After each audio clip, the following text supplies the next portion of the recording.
Oke, selamat pagi, siang, sore, ataupun malam. Jumpa lagi bersama Bu Nova, di mana untuk subtopik pada kali ini tentang instrumen anestesi, kita akan membahas tentang anestesi regional. Nah, untuk anestesi regional di sini kita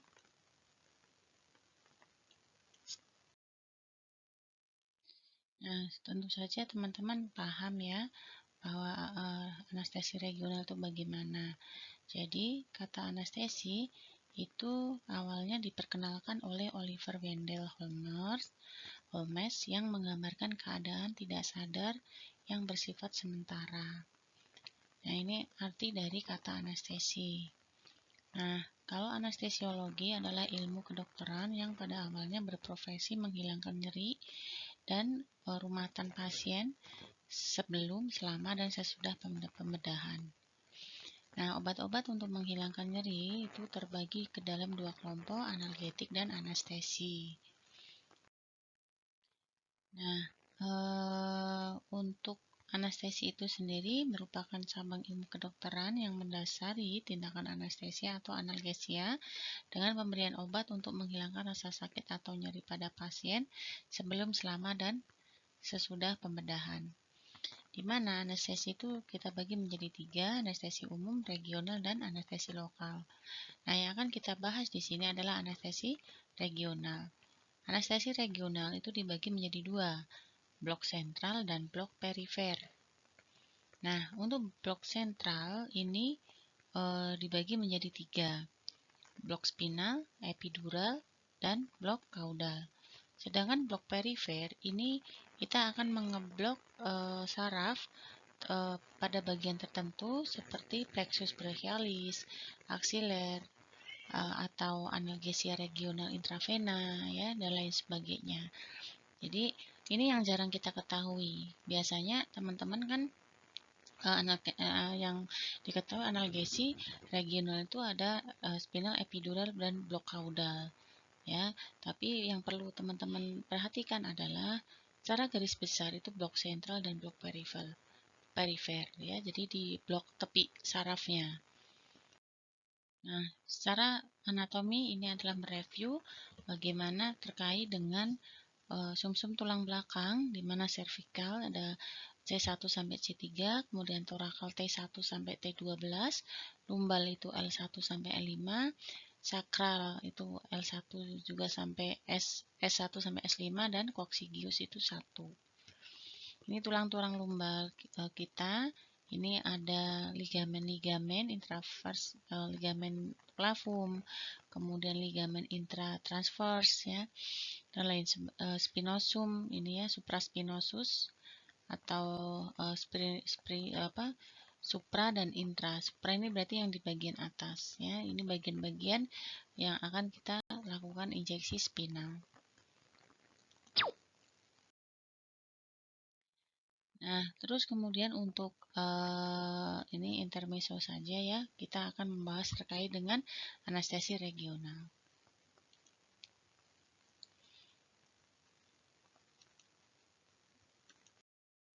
Anestesi regional, apa itu?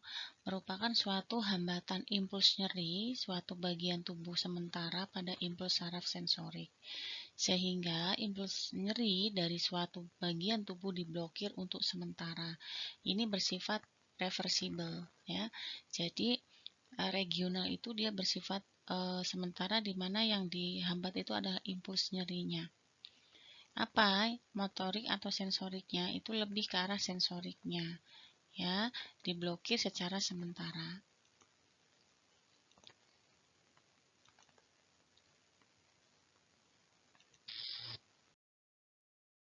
Nah, terus kemudian tipe-tipe anestesi.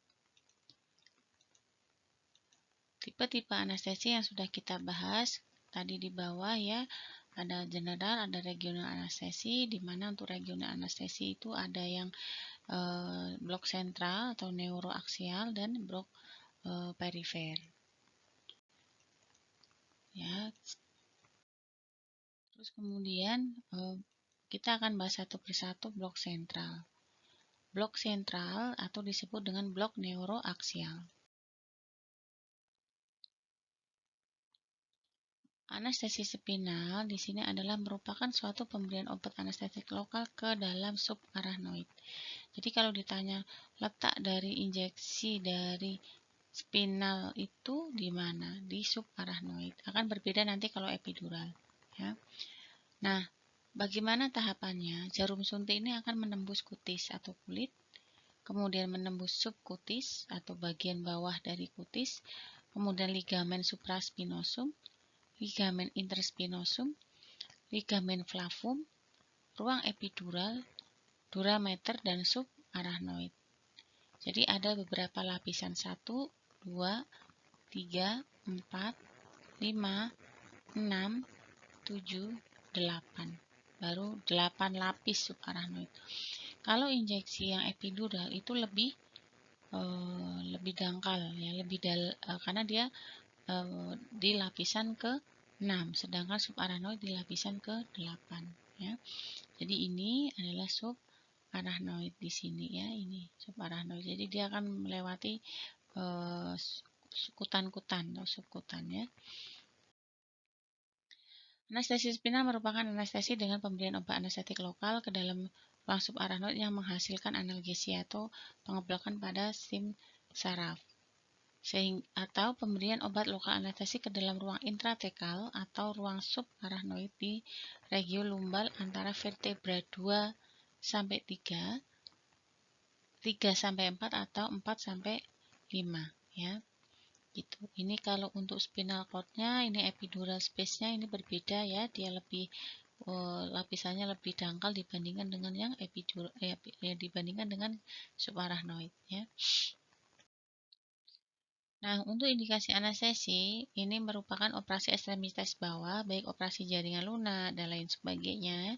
Saya kira teman-teman juga sudah paham kalau perineal itu berarti apa. Bagian bawah, contohnya misalnya hernia, operasi apendik ya. Kemudian kandung kemih ya, atau bagian atas di lambung misalnya.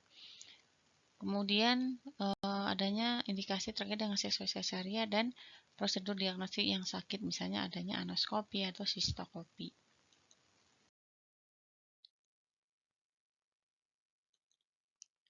Nah, bagaimana terkait dengan indikasi ekstremitas di sini? Ini sama ya yang tadi bahwa masing-masing itu mempunyai bloknya masing-masing. Kalau operasinya di perineal misalnya apa? Abdomen di bagian bawah apa? Abdomen bagian atas, dan seksual cesaria itu sendiri.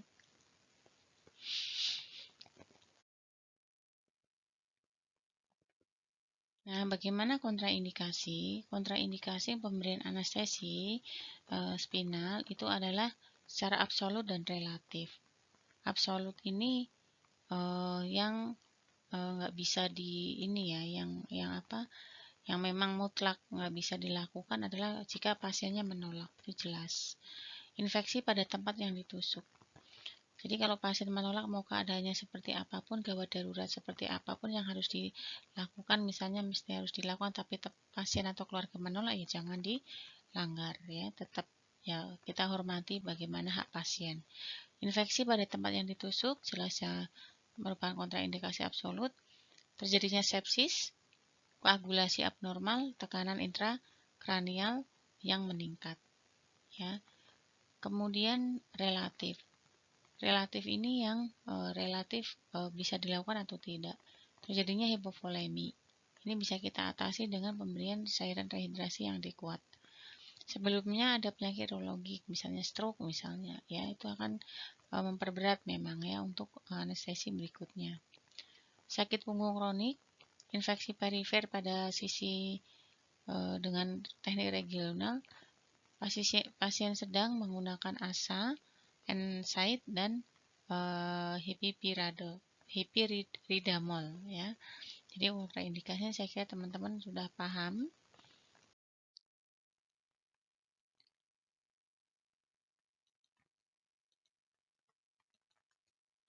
Nah, untuk persiapan anestesi spinal itu jelas kita harus melakukan informed consent dulu ya. Kalau misalnya boleh, berarti kita dokter atau kita akan melakukan pemeriksaan fisik head to toe. Ya, kemudian memang kalau misalnya perlu kita lakukan pengambilan sampel darah. Nah, untuk persiapan analgesik spinal, jelas kita pakai alkohol swab, disinfektan, kasa, ya, kemudian glove, sarung tangan, handscoon, ya. Terus kemudian ini sepet dan ini adalah needle yang kita butuhkan. Kalau spinal ya kita ambil yang spinal needle, ya. Kalau epidural ya kita ambil epidural set atau epidural needle. Nah, kemudian setelahnya ini lakukan peralatan monitoring, yaitu tekanan darah, nadi, saturasi oksigen, dan lain sebagainya, peralatan resusitasi, dan jarum spinal. Ini harus kita perhatikan.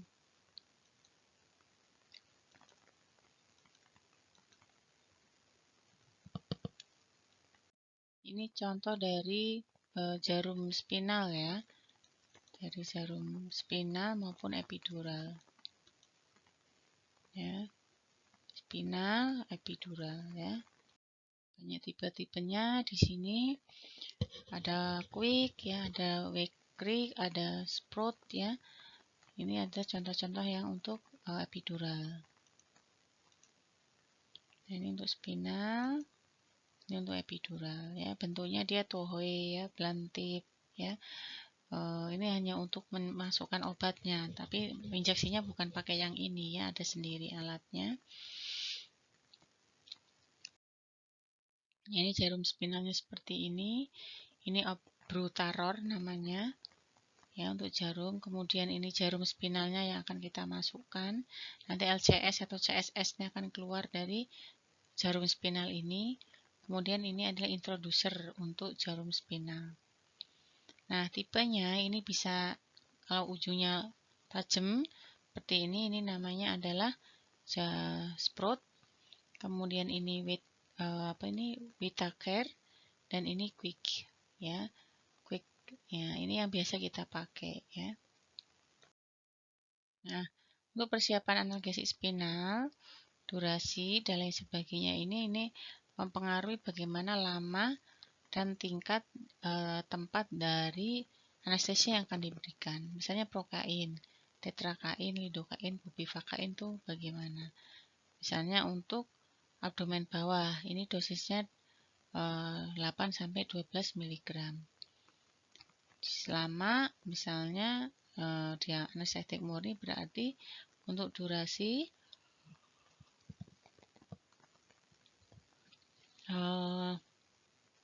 120 sampai 150 menit ya. Kalau ditambah efedrin ya dia akan sama. Nah, ini persiapannya ada dua, ini adalah posisi lateral decubitus, ini adalah posisi duduk ya. Ini tekniknya, ini kita tidak mengajarkan di sini, teman-teman yang harus dipahami adalah tahu instrumennya apa saja ya. Ini kita lakukan desinfektan dulu dari dalam ke luar. Ini cara penusukannya ya, saya kira teman-teman sudah memahami itu. Nanti ini dimasukkan dengan bantuan tangan kiri dan tangan kanan, ini sudah masuk. Nanti kalau dia memang betul, nanti LCS ini dia akan keluar saat kita ini ya. Ini obatnya kita masukkan. Nah, terus kemudian ini sudah selesai ya. Sudah selesai, masih ada sisa tusukannya sehingga kita berikan plester. Nah, ini beberapa komplikasi yang terjadi dari anestesi regional, saya kira juga teman-teman sudah paham, yaitu adanya nyeri tempat suntikan, jelas terjadinya hipotensi, kemudian mual muntah, nyeri punggung, nyeri kepala atau PDPH ya, post-dural puncture headache ya, sakit kepala saat dilakukan anestesi. Kemudian kesemutan atau parestesia, kemudian retensi urin dan meningitis, itu komplikasinya. Nah, ini keuntungannya dan kerugian dari analgesis spinal ya, ada muntah, sederhana dalam penggunaan alat minim ya, pasien bisa tersadar, perdana leher sedikit dan relaksasi cukup baik. Kerugiannya, dia membutuhkan waktu yang lebih lama dibanding dengan spinal. Walaupun dia lebih murah ya. Adanya resiko kurang efektif, ya ini misalnya peralatan yang kurang efektif, kemudian komplikasi tindakan yang membuat pasien kurang nyaman. Nah, ini contohnya adalah obat-obat anestesi yang sering dipakai baik lokal ataupun spinal. Lidocain 2%, berat jenisnya sekian, isobarik dengan dosis 20-5 ml. Bisa dibaca ya.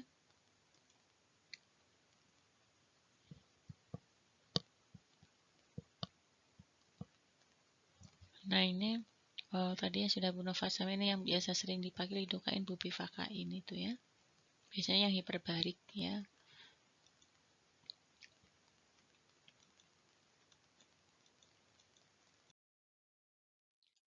Ini teknik saya kira tidak perlu. Nah, ini juga duduknya bisa dagu antara dada ini nempel, kemudian ini posisi lateral decubitus.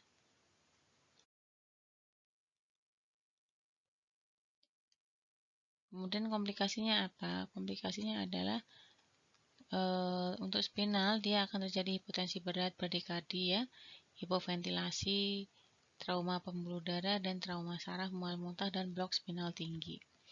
Sedang komplikasi pasca anestesi itu nyeri tempat penyuntikan, adanya nyeri punggung, nyeri kepala karena adanya kebocoran liquor untuk penggunaan jarum yang besar, retensi urin kalau dia produksinya lebih dari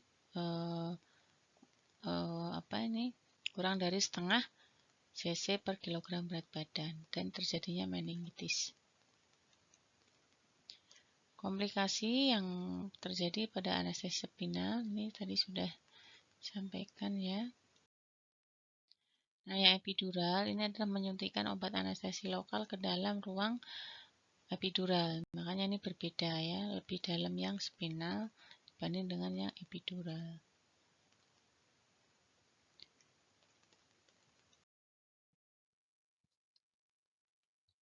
Ini kalau misalnya ada indikasi khusus, bisa dilakukan pada tidak bisa dilakukan pada pembedahan sendi atau panggul dan lutut, adanya revaskularisasi ekstremitas bawah, persalinan, penanganan nyeri post operasi. Nah, ini pasca komplikasinya nanti bisa dibaca ya. Ini juga bagaimana kontraindikasi anestesi epidural, baik itu yang absolut dan relatif.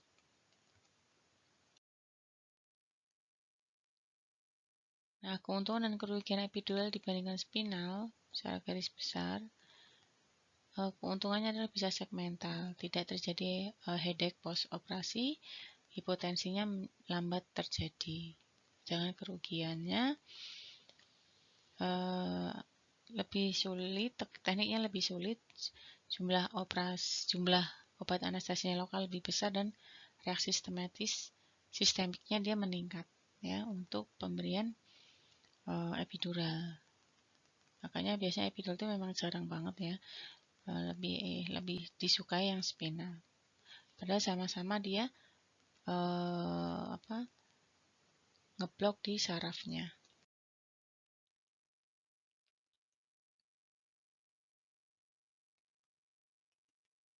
Nah, ini bagaimana perbandingan antara spinal dan epidural anestesi dari tempat insisi, injeksi, tempat, dosis obat, kemudian onset, blok motorik, dan komplikasi analgesik post operasi. Untuk tempat insersinya di spinal itu adalah di lumbal vertebra 2-3 atau 2-4. Kalau epidural itu di sakral, di lumbal atau di torak dan di servikal.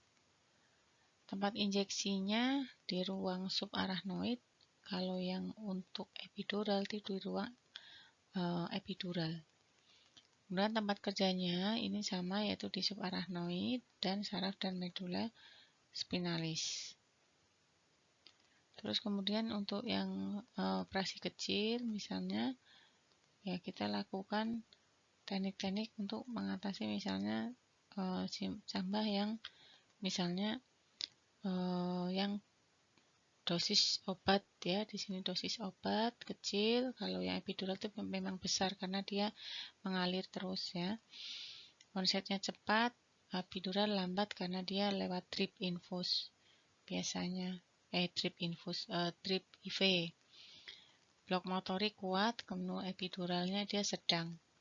Komplikasi bisa terjadi aritmia anti jantung, PDPH atau nyeri pas postural puncture headache, sakit kepala, spinal tinggi dan total spinal. Kemudian analgesik post operasinya ini anestesi spinal ini biasanya tidak diberikan analgesik post operasi, tapi kalau epidural ini diberikan tapi dengan kateter.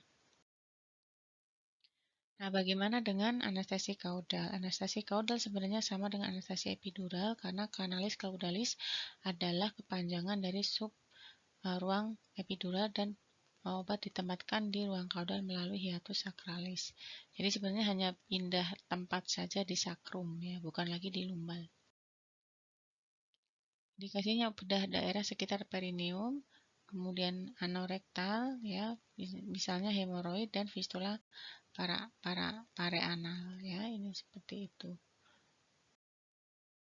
Nah, bagaimana dengan anestesi perifer yang jarang kita dengar? Anestesi perifer didefinisikan sebagai hilangnya sensasi sementara pada suatu area tubuh yang relatif kecil atau terbatas yang tercapai dengan aplikasi topikal atau injeksi obat-obat yang menekan eksistensi ujung saraf atau menghambat konduksi impuls sepanjang saraf perifer. Jadi ini yang diblok adalah saraf perifernya.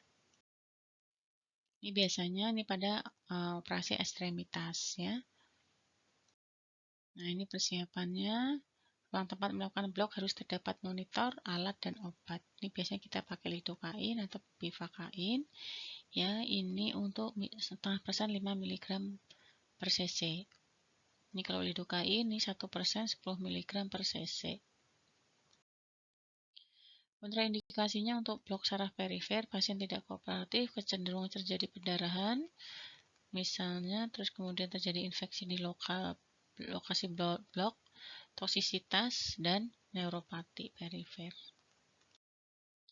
Ini pelengkapannya blok perifer ya, ada beberapa alat dari spek, kemudian dari spinal needle-nya, handspoon ya, terus kemudian obat itu sendiri ya, dan lain sebagainya. Ini contoh adalah beberapa blok perifer seperti ini. Ini anestesi lokal ke celah interskalen yang berdekatan dengan prosesus transversus C6. Ya, ini di blok sarafnya seperti ini. Untuk brachial plexus ini biasanya yang akan diblok di daerah muskulotan sarafnya, median, ulnar, dan radial sarafnya. Blok plexus cervicalis ini diblok dengan infiltrat obat anestesi lokal sedalam musculus platysma dan di titik tengah dari batas lateral posterior musculus sternocleidomastoid. Ya, jadi di sini, nah ini adalah blok plexus cervicalis. Kalau axillaris blok ya, ini posisi kepala diturunkan sampai dengan terblok. Dia diturunkan seperti ini. Kondisinya 90 derajat. Kemudian bagian atas lengan itu difleksikan sebanyak 90 derajat dan melakukan palpasi arteri pulmonalis dan brachialis. Untuk median atau medianus di pergelangan tangan nervus medianus ini diblok dengan member 3-5 cc anestesi lokal antara tendon palmaris longus dan flexor carpal radialis. Jadi ini biasanya nanti kita berikan tanda. Ini ulnaris ya, sama di sini tergantung dari mana dia sarafnya berada di mana. Ini adalah subkutan, ya, di mana ke arah sisi lateral ibu jari yang berada di antara anteroradialis dan tendon. Ya, ini masuk ke dalam 1-2 anestesik lokal. Selain itu juga ada blok saraf femoral, ya. Ini biasanya akan membuat garis antara spina iliaca anterior dengan tubercle pedis biasanya. Ini seperti ini gambaran struktur anatominya dari tulang-tulang organ dalam. Ini kalau blok saraf pergelangan kaki, yang ini biasanya dipakai untuk yang debridement, ya. Ini langsung diblok di dorsalis pedisnya, ya. Di sini kita blok. Nah, kemudian diharapkan nanti saat dilakukan pembedahan, misalnya debridement, pembersihan luka ulkus DM, nah ini bisa digunakan.